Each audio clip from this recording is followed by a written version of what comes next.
you know, Charles says we have to make things ungovernable. I think he said strike too. Workers strike. Ooh, ooh. And Chris said, he said we need to declare war. Before he said that, he said we need to choke someone. And Charles also said slap. So these brothers are already more radical than our sisters and brothers in Cairo, because all they want is for Mubarak to leave. They don't want to choke him or slap him. They just want him to get out. So this is good. These are good ideas. This is the direction that we need to move in. Seriously, sisters and brothers, how many of you seen the images on TV coming out of Cairo? It's a tremendous thing to see young people, women, men, other generations marching in the street, not just for a few hours, all day, and then come out the next day. Some of them have been wounded because they're marching up against cops with guns and with water hoses. Not even water hoses, trucks that have water hoses on top, and water cannons and tanks. And they come out the next day, and the army comes on the street, and that don't stop them. See, this is the kind of example that needs to spread all over. It's a serious development for us to ponder for a moment and consider its relevance for us here in the Bronx. And it's not difficult. You don't have to stretch too much. As Charles said, you know, it shows you that the struggle is global. The conditions are the same. There are conditions that were unique to Egypt. We know that. But there also were conditions behind that rebellion that we're suffering here. Unbearable, intolerable poverty. No jobs. 2 jobs and can't pay the bill. Got a college degree, 2 college degrees, can't get a job. Know how to organize, very dangerous people, young people who have put so much because they've been told, get an education, get this degree. All of a sudden they get it. This is a worldwide phenomena for imperialism and capitalism, and we're just seeing it raise its head in some places. Europe, now in Africa, tomorrow here in the Bronx. You know, young people who, you know, the society and the system has just said no to them, slammed the door in their face, and they're saying, okay, you educated us, fool. We know how to use all the Facebook and Twitter and whatever else to organize against you, and they're doing it. That's why we've got to make these young people, wherever they are, our allies. And we've got to do that in a systematic way. Our situation here in New York and in this country is very similar to Egypt.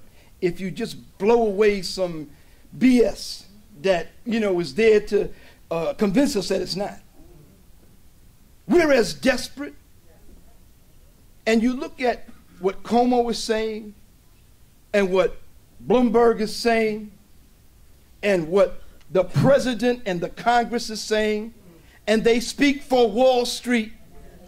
And they're saying, no, we don't want to talk to you about cutting your pensions. We don't want to talk to you about laying a whole bunch of you off and then cutting the wages of the rest of you and just ripping up your labor contracts if you're lucky enough to have one. We don't want to talk about that anymore. We just want to do it. That's tyranny. See, that's tyranny. See, you can come with all the nice ideas, and they're good. You need a program. You know, several speakers have shown how it's not about math. You got a deficit? Just take half of, you know, the bonuses that they gave these bankers on Wall Street. That'll fix that, you know. Intelligent people who put people before profits, you know, can come up with a solution. But you know, the Egyptian people know that if they try to meet with Mubarak, he'll put them in jail. or torture them, they'll never be found again. So it occurred to them a long time ago that we got to stop asking for meetings. In this country, we're still into that. Let's meet with somebody. I got my phone call returned. The Democrats are in the White House. This is good. I'll get invited to some meaningless affair, and they'll still fire me, you know. We got to get over this illusion that just because some staffer in some senator's office returns our call that we have influence, because it's a delusion. That's right. What the Egyptian people have told us is sometimes you got to go out in the street, put your life on the line, stay there as long as you have to, face hell, and demonstrate that at this point we are so fed up that we're not afraid of anything anymore, because we're convinced that we have absolutely nothing to lose. This is the situation that we're in. I think this is the kind of thing that we have to imbue people in labor with. Rid yourself of the illusions. You got to make the system afraid of you. There was a day when you knew to make the system afraid of you. Phone calls and meetings don't scare anybody. Sit down, take over something. The bigger the better. General strike, it sounds like a foreign word. You know, they do it in other places.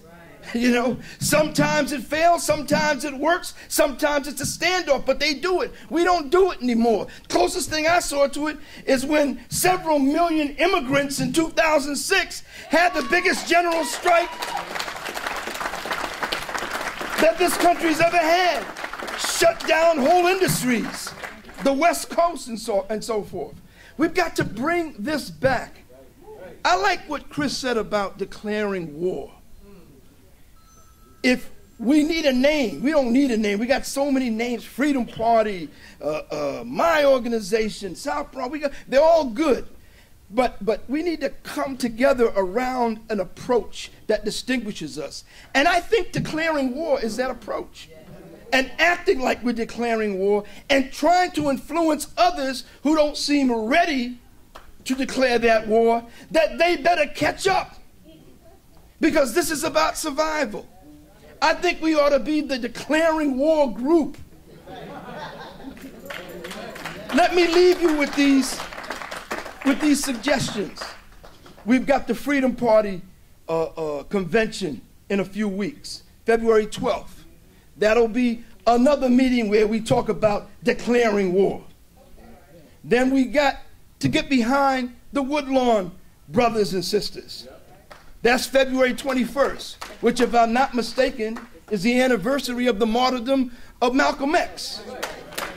What a beautiful day. Not only do we have the 22nd to be in court with the CUNY students, you know, I'm sure one of the reasons that Dwight didn't want to go into March is because they still got to figure that out. But let me tell you, without revealing too much, that the students, not only in New York, but all around the country, are planning to make March 2011 a march to defend education, from California to New York, all around. And some of the things that they're thinking about is things like a massive walkout, shutting down and occupying campuses. They don't know whether they can do it, but they're thinking about it. They're thinking about those kind of militant things that some of the speakers were talking about. And let me just give you the obvious advice on this, not brain surgeon type of advice, obvious stuff. If the students walk out, you trade unionists, be with them. Find a way to be with them. When they call you to come to the meeting to support them, you come and you talk about all the cuts that DC 37 is facing. And the Teamsters come and talk about Woodlawn and whatever else they're facing in this area where so many people are under attack. TWU comes and talks about the cuts in services.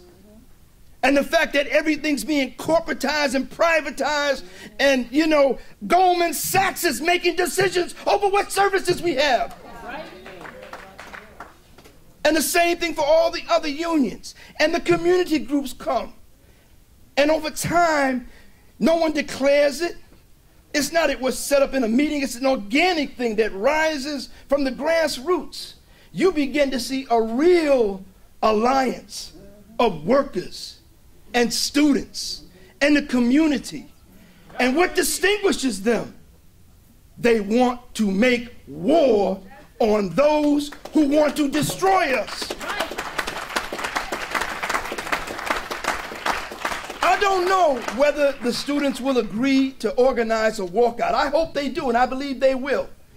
But I want that to get around, because I want that idea to get into the ideas of a lot of trade unionists. Walkout, strike, general strike. The bigger, the better. Wow, you know, and let's go back and let's argue about it with some people until we decide to do it. Because we're at that point. Our backs are up against the wall. We've got to learn how to fight again. That's right. Every generation has to do this. And sometimes you got to get the, pardon me, BS smacked out of you, and you make mistakes, and it doesn't turn out perfect. But at some point, you got to stop being paralyzed. You got to stop acting like a deer caught in somebody's headlights, and you got to say, we got nothing to lose. Let's all fight back. And I want everybody to be with me. Everybody.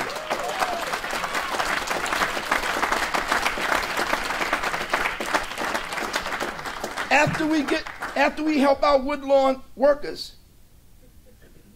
in March, we should get with the students. Get their contact info, because I think they're going to try to organize something early in that month and try to get trade unionists and community leaders to come to help them make war, or to help us all make war together. That's March. Interesting what March is going to be, because by mid-March, late March, early April, all of these budget struggles, be it city, state, or federal, they're going to be in high gear.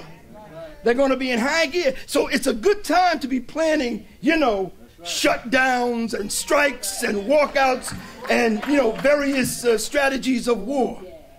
We move into April. The anti-war movement is moving.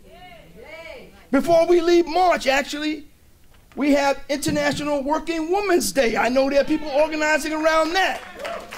We'll turn that into another occasion to test out our ability to make war. Then we go into April night, where the anti-war movement is rising up against getting out of Afghanistan and getting out of Iraq and spending money on human needs and not genocide. And who knows what else we'll have in April. But I want to end with International Workers' Day. In 2011, on an international level, because of what's happening, that's going to be very big. The question for us here in this area, what are we going to do about it? Right.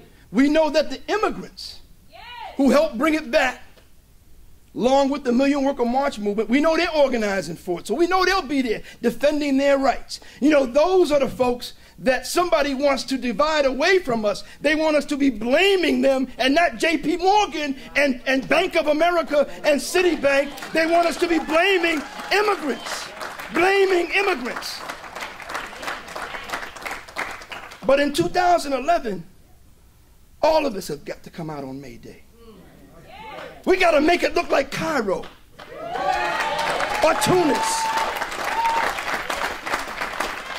And believe me, in every capital, in every important place where people can assemble on this planet, other poor and working people of every ethnicity, of every religion, of every generation are going to be doing the same. So it'll be like a world demonstration. And let the world shake, and let it just be the beginning. Let's make war.